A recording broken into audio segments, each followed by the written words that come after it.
I honestly can't believe that for 2 consecutive episodes of this series that I'm opening it by mourning for a friend. But today I was given the news that my friend James had also made the decision to end his life. And there's just no words for the sorrow or grief that I feel. So I would like to dedicate this episode of Delightfully Devilish to my friend James Coppola. Alright, and to start this video, I want to say I do not like Freddy or Jason. Of the Nightmare on Elm Street films, I only liked the first one. Of the Friday the 13th films, I only liked the 6th one. The rest of them, I don't like how there are no rules in the universe of Freddy Krueger, and even if there are, he's always breaking them. I don't like how Jason Voorhees is such a boring and poorly motivated character who kills people in such a repetitive fashion. So why I thought I might end up liking Freddy vs. Jason, I'll never know. Ho ho ho ho, delightfully devilish, Seymour.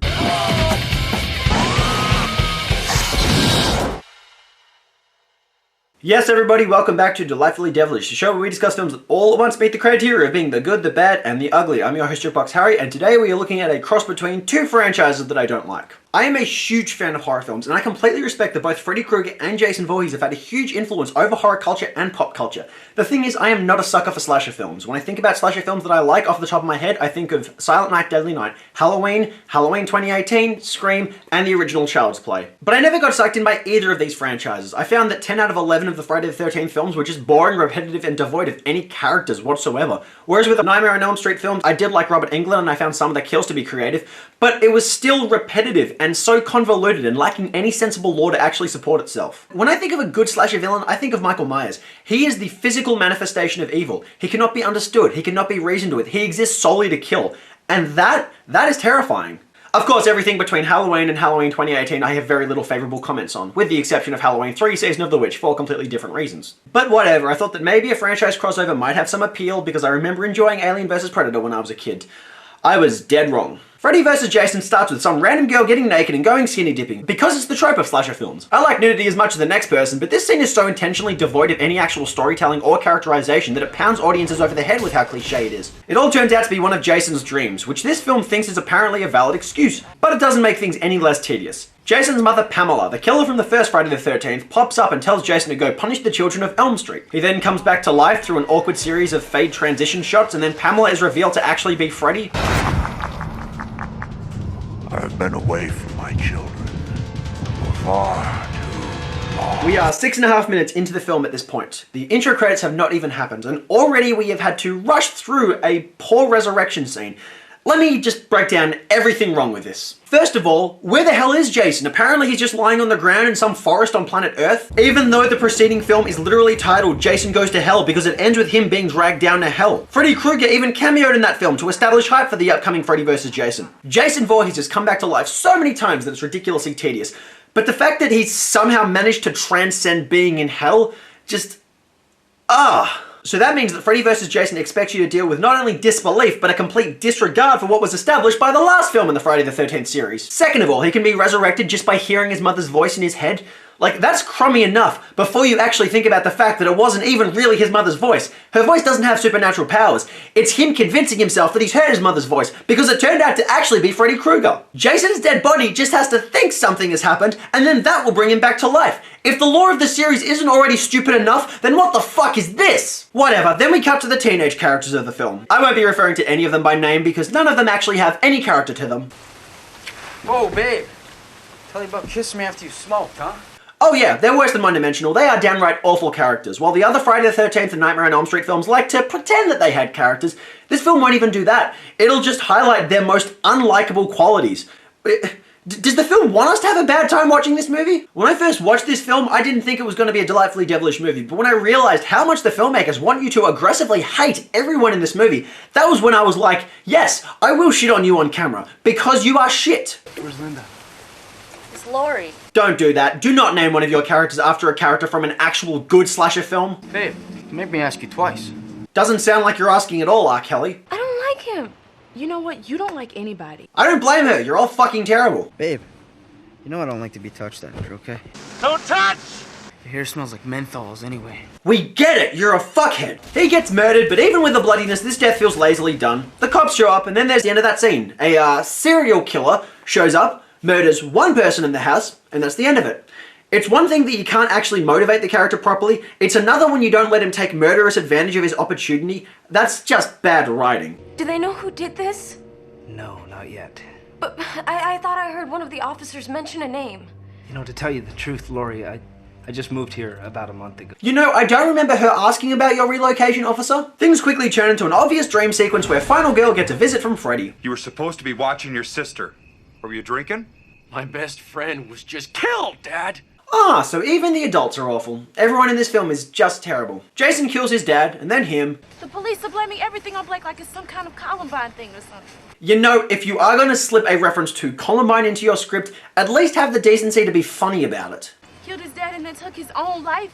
This is so fucking messed up. This is messed up. I think they've figured that out, darling. If you need anybody to talk to or maybe some... Whoa, let me give you a tip.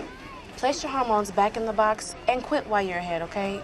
We don't have time for data dork right now. You know, people like you are exactly why Columbine happened, because people want to rid filth like you from this planet. 1, 2, Freddy's coming for you. Don't help her remember him, dickhead. That's exactly what we don't want. Got your nose! Well, I got your face. It was a dream. They covered him up, Will. They never told us about Freddy because that's how they decided to beat him. They treated him like he was a fucking disease, and they locked up all the kids who made contact with him so they wouldn't infect the others. That's crazy. So crazy it just might work. We were in a fucking quarantine, man. Oh Jesus, I didn't need a joke about quarantine right now. Victoria just went back into lockdown. The two white boys figure out that Freddy's plan is to get the kids on Elm Street to think that the murders are caused by him establishing fear again, which will give him the strength to return. Then we're at a party in a cornfield. I don't drink. Drinking game. Drink every time that one of the non-serial killer characters in this film is worse than the serial killers. Or don't, because there's nothing wrong with not drinking, and that's okay. I was playing a drinking game. You know, I always pictured you as a straight-up bedwetter. Where is this coming from? Why are you deliberately trying to be an asshole to the one guy who's being nice to your friend? Glowstick dude starts having his way with unconscious pigtails girl. Drink. And just as Freddy's about to butcher her, Jason comes in and kills them both. She's mine! And then he stumbles across two other assholes.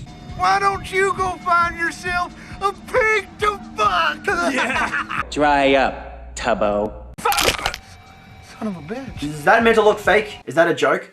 I mean, I know this whole movie is a joke, but is that a joke? Tubbo sets Jason on fire, which I have to give him credit for. That's quick thinking. But it doesn't work, and it results in a death scene which would make you think this movie was meant to be released in 3D. But I checked, it wasn't. Jason kills a bunch of people, which is good because they're all terrible people. In slasher films, we should at least sympathize with, like, some of the characters in this movie. Yeah, not even one. Then we're back to some extreme blue filters in the van. I feel like the guy that was in charge of lighting on this film took influence from Battlefield Earth because there are so many shots in this film that are just overwhelmed by color. I saw your dad kill your mom.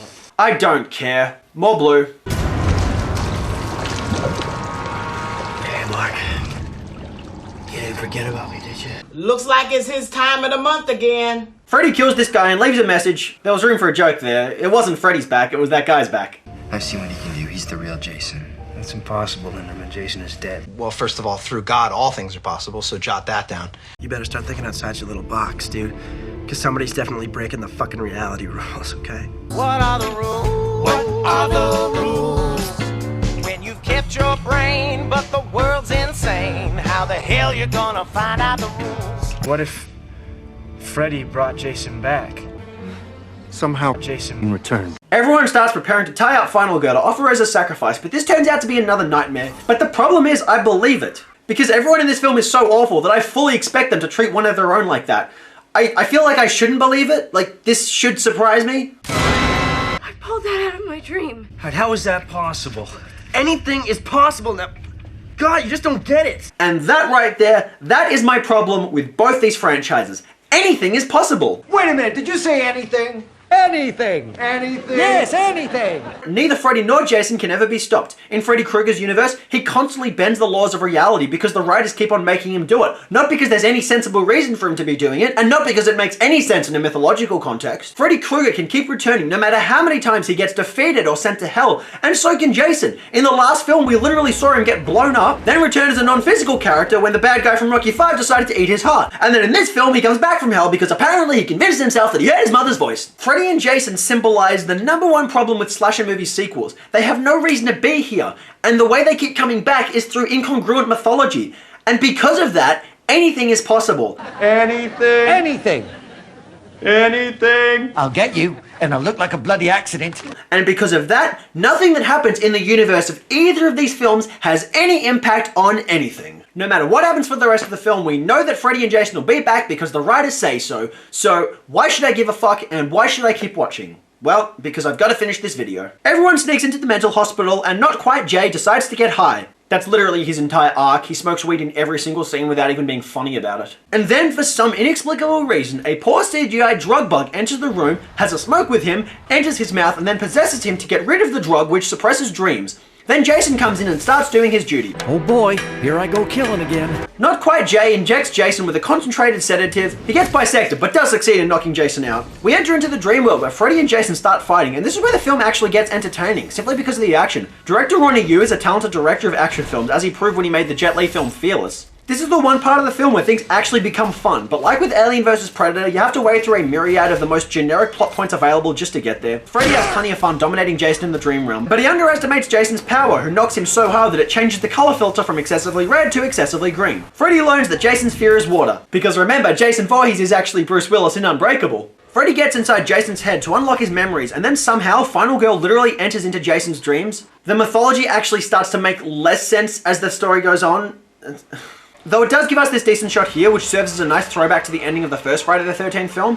Freddy must be killing him. He's not, because Jason can't die. You're not listening like 5 minutes ago when that guy said that anything can happen? Jason wakes up, causing the Scooby van to crash. He escapes Freddy's clutches, who turns his attention onto Final Girl, while Jason starts chasing the other survivors to, surprise surprise, Camp Crystal Lake. With Freddy feeding off Final Girl's fear, he finds the strength to enter the real world when she wakes up. At least I think that's what's happening, I just don't care anymore. And then Freddy and Jason start fighting again, and it's honestly pretty solid to watch. The stakes have never been higher. It's appropriately over the top, violent, and the filmmakers even work some humor in there. It just goes to show that Freddy vs. Jason works when it's being an action movie instead of a slasher film. Nerdy Boy gets injured and he tells the film's bitch to go on and that he'll be fine, and we have this unnecessarily long take where we stare at him as he goes still before the camera pans down to reveal that he's actually hemorrhaging blood and thus dead. This film hasn't made any effort to make us care about the characters. Why are you suddenly pretending like we should? She runs off and tries to have a redemption arc by being a bitch to Freddy this time. What kind of faggot runs around in a Christmas sweater? Well, first of all, That word is not okay. second of all, well, Bill Cosby wore that sweater as well, so I guess Christmas sweaters really are a sign of evil. Okay, that was actually pretty funny. The clash continues with a little touch of fight choreography added to the mix. The fight moves over to a nearby construction site where the film starts to incorporate the environment into the battle. Then things move down to a pier where they hack at each other, causing Jason to lose some of his fingers. Final Girl and her man start spraying fuel everywhere and get their flame on. Go to hell! They've both been there and back. That phrase doesn't mean shit. They blow up the camp, which knocks everyone into Crystal Lake, and Freddy emerges with Jason's hatchet before Jason impales Freddy with his own finger blades. And Final Girl decapitates Freddy. And in the final shot of Freddy vs. Jason, we see Jason rising out of the water carrying Freddy's severed head, which winks at the audience to remind us that yes, literally nothing that happened in this story has any impact on anything. The end. Is Freddy vs. Jason a good film? There are a few positive points of Freddy vs. Jason, particularly the fight scenes between the two characters. The combat is well choreographed, violent, darkly comical, and a genuine pleasure to watch. And if you were a diehard fan of either of these franchises, I imagine it'd be pretty damn exciting to watch. And I credit this to the work of Hong Kong director Ronny Yu, who has a good eye for action. Admittedly, his style can sometimes overwhelm the film with its heavy use of shifting camera angles and color filters, but his eye for imagery and widescreen cinematography breeds a new type of visual style into two franchises that definitely needed a change after such a long time. Also, Robert Englund is great as Freddy. He's never taken the character in a wrong direction, and for his final performance in the role, he definitely goes out with a bang. But nonetheless, the film is still trash. It's better than nearly any of the trash we got from the two film series leading up to it, but it's still trash. When I try to watch the Friday the 13th films, they are so fucking boring that yesterday I was literally watching two of them on a computer screen at once, both on fast forward, while I was editing another episode of Delightfully Devilish. And believe me, I didn't miss anything. Freddy vs. Jason, on the other hand, isn't so much boring as it is just aggressively bad. Everything about this film is so loud, the aggressively unlikable characters, the fact that the script is literally composed of every single cliche in the slasher book strung together until they can get the two characters in the same room, the lore, which has no sensibility to it whatsoever. Freddy vs. Jason came out a year before Alien vs. Predator, and both films follow pretty much the exact same path. They follow every cliche from a pre-established formula, then once they get the two characters together, they have them duke it out, which occasionally has some moments of fun, but once it's all said and done, it's all just very forgettable. And even though there's some fun to be had in the final fight from both films, they do not compensate for the lackluster storytelling and shoddy narrative that has led up to it. I tried to think of how I would rewrite the script for Freddy vs. Jason, but I couldn't come up with any ideas for the story myself. That's probably because of the fact that when you have 17 generic and repetitive films as predecessors, you have nowhere else to go. Freddy vs. Jason gets 3 dead franchises out of 10. There are some decent moments of imagery and action, but unfortunately the film's aggressively loud reliance on genre tropes, unlikable characters, and a lack of mythological coherence results in a film that has no reason to exist in the first place. And that does it for today's episode of Delightfully Devilish, you guys. If you have any ideas for movies you want me to discuss on the show, please leave them in the comment section below. If you would like to see more episodes of this show, please hit that subscribe button. Otherwise, if you are having any feelings of suicidal thoughts, please reach out to someone. I've been your host, Jukebox Harry. Rest in peace, James Coppola.